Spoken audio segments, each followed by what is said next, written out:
এক পবিত্র নারীর জন্য অপেক্ষা করো, এক হালাল স্ত্রীর জন্য অপেক্ষা করো। এই পৃথিবীতে এখনো আছে পবিত্র নারী, চরিত্রবান নারী আছে, যে আল্লাহর কাছে চায় আনা ইনদা যন্নি আব্দি বি। হাদিসে কুদসিতে আছে, আল্লাহ বলছে বান্দা আমার ব্যাপারে যেমনটা ধারণা করে আমি আমার বান্দার সাথে তেমন আচরণই করি, আমি তেমন আচরণ করি।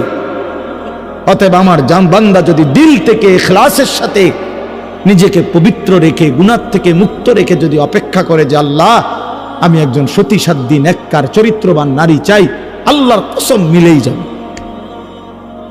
মিলেই যাবে, কোনো সন্দেহ নেই, কোনো সন্দেহ নেই। তুমি যদি বলো কই ভালো মানুষ তো দেখি না, না তোমার কাছে ভালো মানুষ প্রত্যেকদিন তোমার কাছে আইয়া ঘুরতে হইব বা জানাইয়া যাইতে হইব যে ভাই চিনচিন নিয়ে আমি যে ভালো মানুষ, আপনার লিস্ট লিখকে রাখেন। এটা কি কোনো নিয়ম হলো কি? আপনার কাছে আইয়া সমস্ত ভালো মানুষ দেখা করে যাইতে হইব একবার আইয়া? এটা কে আইন করছে? এটা কোন আইনের কথা? অনেক মানুষ দেখেন না চা দোকানে বৈশা বিড়ি খাইতে খাইতে করতে ভালো মানুষ আসেনি অনেক না করতে পার। ভালো মানুষ তো একমাত্র আমনে চাচা, পৃথিবীর শেষ ভালো মানুষ তো আমনে। আমনে এই যে বিড়ি খাবেন না, আমনে বিড়ির গন্ধে কাছে যাউন জানা, আমনি পৃথিবীর আখেরি ভালো মানুষ। কোনো কারণে যদি আমনে মারা যান তো পৃথিবী শেষ না, এরপরে আর করতে গাইব। উনি তো টোয়াই পায় না, উনি চা দোয়ানে বইয়া বইয়া বিড়ি খায় আর ভালো মানুষ টোয়ায়। বেউকুফ কোথাকার!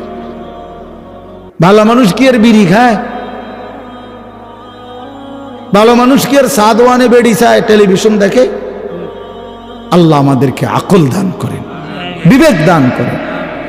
ওই কথাটা বলতেছিলাম, নবী সাল্লাল্লাহু আলাইহি ওয়াসাল্লাম বলছেন এই তাম দুনিয়া একজন মানুষ যা কিছু অর্জন করে দুনিয়াবি, তার মধ্যে সর্বশ্রেষ্ঠ অর্জন হলো আল মারআতুস সালিহা, একজন সতী সাধ্বী চরিত্রবান পবিত্র নেককার প্রেমময়ী ভালোবাসার এক নারী, এক স্ত্রী।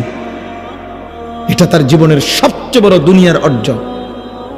আর সেই পবিত্র নারী কেমন হয়, তার আখলাক কি, তার বৈশিষ্ট্য কি? তার বৈশিষ্ট্য কি? তার বৈশিষ্ট্য হলো সে প্রতিদিন 3-4 বার করে পাউডার ডলে,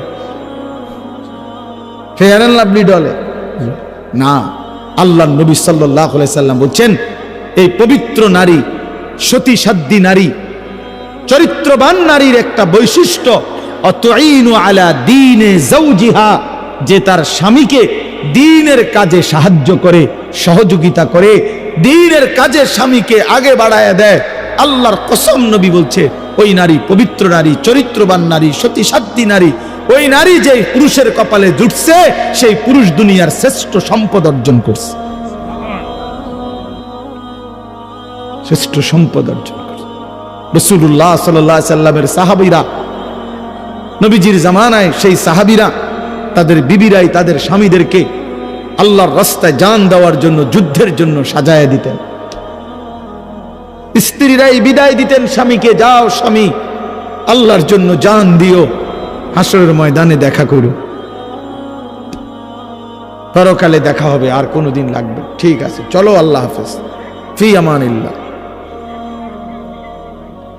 হ্যাঁ, আমরা কিতাবে পড়ছি এক মুসলিম নারী, তিনি তার 4 সন্তানকে নিজে যুদ্ধের জন্য সাজায় দিছেন এবং 4 সন্তানই যুদ্ধে আল্লাহর রাস্তায় শাহাদাত বরণ করছে।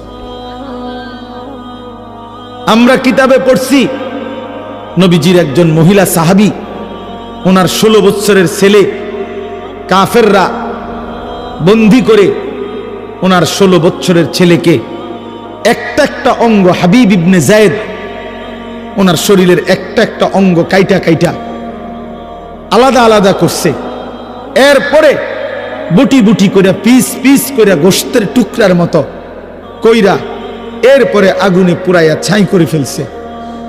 মদিনায় যেদিন এই খবর আসছে ওনার আম্মার কাছে, তিনিও একজন মহিলা, নবীজির সাহাবী উম্মে আম্মারা, এই মা উম্মে আম্মারা ওনার নাম, এই মহিলা যার ছেলে নবীজির সাহাবী, ছেলেটাও সাহাবী হাবিব ইবনে যায়েদ, তিনি শাহাদাত বরণ করছে, টুকরা টুকরা করছে। তো উম্মে আম্মারার কাছে যখন এই খবর আসছে যে মা তোমার সন্তান আল্লাহর জন্য জীবন দিছে, কালেমার জন্য জীবন দিছে, নবী সাল্লাল্লাহু আলাইহি সাল্লামের ভালোবাসায় জীবন দিয়েছে, কাইটা টুকরা টুকরা করে বুটি বুটি করে ফেলছে, কিন্তু তোমার সন্তান আল্লাহকে ছাড়ে নাই, রসুলকে ছাড়ে নাই, কালেমাকে ছাড়ে নাই। খোদার কসম, তখন আমরা কিতাবে স্পষ্ট পড়ছি, উর্দু কিতাবে, ওই মা চিৎকার করে বলছে, মদিনাবাসী, লিহাযাল ইয়াউমা আরদাতুহু, এমন একটি দিনের জন্যই আমি আমার সন্তানকে বুকের দুধ খাওয়াইছি। সন্তান আমার দুধের হক আদায় করছে, সন্তান আমার 2 বছরের দুধের হক আদায় করছে। আমার স্বপ্ন ছিল, আমার আশা ছিল, আমার পবিত্র সন্তান আল্লাহর জন্য জান দিবে, আর আমার সন্তান আল্লাহর জন্য জান দিছে। निकल जाए दम तेरे कदमों के नीचे, यही दिल की हसरत, यही दिल की आरजू है। এজন্য নওজোয়ান, আজ তোমরা ভুলে গেছো, আজ নারীর ফাঁদে জীবন দিয়ে দিছো, উলঙ্গ ছবির কাছে জীবন দিয়ে দিছো, মোবাইলের নর্তকীর কাছে জীবন দিয়ে দিছো, একটা সামান্য মেয়ের কাছে নিজের জীবন শেষ করে দিছো। ছি ছি ছি, পুরুষ এত কাপুরুষ হয় না। একটা বেডির পিছনে কুত্তার মতো সারাদিন ঘুরে, পুরুষ এত বড় জানোয়ার হয় না। পুরুষ এত কাপুরুষ হওয়ার কথা না। যার পৌরুষ আছে, যে পুরুষ, সে এমন হওয়ার কথা না। কিন্তু আজকে আমাদের সন্তানদের আকসার এই মোবাইলে আসক্ত, যত ছেলে পেলে, এর মূল কারণ নারীতে আসক্ত। এটার অপর পিঠে এটাই রেজাল্ট। আপনি খোঁজ নিলেন, ওয়াজ মনে 2টা 1টা দরকারি কোনো কাজ করে 10 মিনিট 5 মিনিট, আর যে সারা দিন রাত এটা টিফে কিতা করে, বেডি চায়, নারী দেখে, ছবি দেখে, নাচ দেখে, নাটক দেখে, সিনেমা দেখে, অশ্লীল ছবি দেখে, নারীকে নিয়েই ব্যস্ত থাকে। নাইলে আপনি বন্ধ করে দেন, এক সপ্তাহ নারী ছবি মোবাইলে না আসা বন্ধ হয়ে যাক, যে কোনোভাবে ফেসবুক কোন আর ইউটিউব কোন কিছুতেই নারীর ছবি আসে না। 1 সপ্তাহের জন্য দেখবেন হাজার হাজার লাখ লাখ বড় মোবাইল, এগুলা দিয়ে মানুষে কটকুটি খাবে, কটকুটি,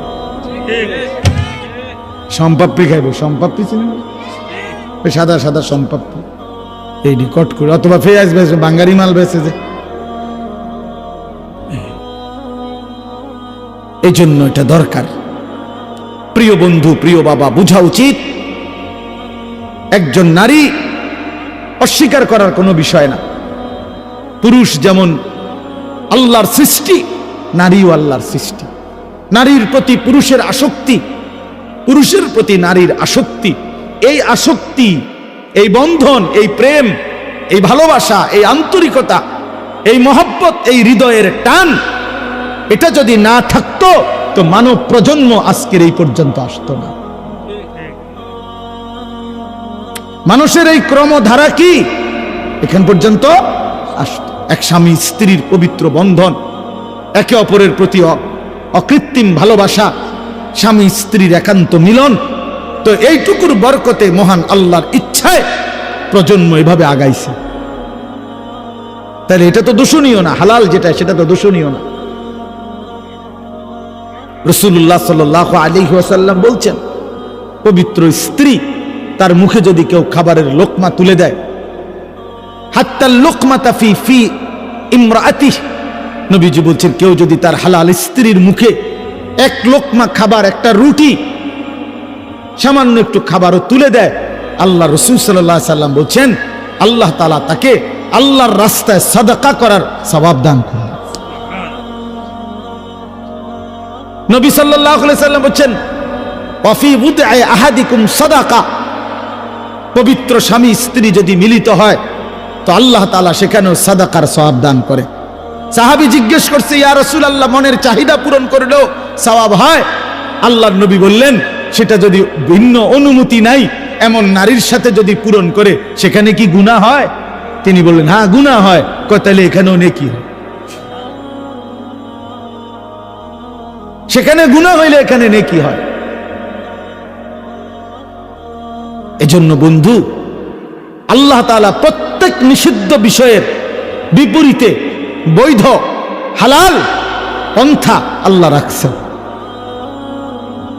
যিনি মদ হারাম করেছেন তিনি মধু হালাল করেছেন, যিনি সুদ হারাম করেছেন তিনি ব্যবসা হালাল করেছেন, যিনি ভিন নারী দেখা হারাম করেছেন তিনি বিবাহ হালাল করেছেন। এমন কোনো বিষয় নাই বান্দার যেটা চাহিদা আছে অথচ সেই চাহিদা পূরণের বৈধ কোনো পন্থা আল্লাহ দেন নাই। খোদার কসম, এমন চাহিদা মানুষের মধ্যে নাই, এটা হতে পারে না। কারণ প্রতিটি চাহিদাও দিছেন আল্লাহ, সেই চাহিদা পূরণের হালাল পন্থা নির্ধারণ করে দিয়েছেন, সেটাও আল্লাহ।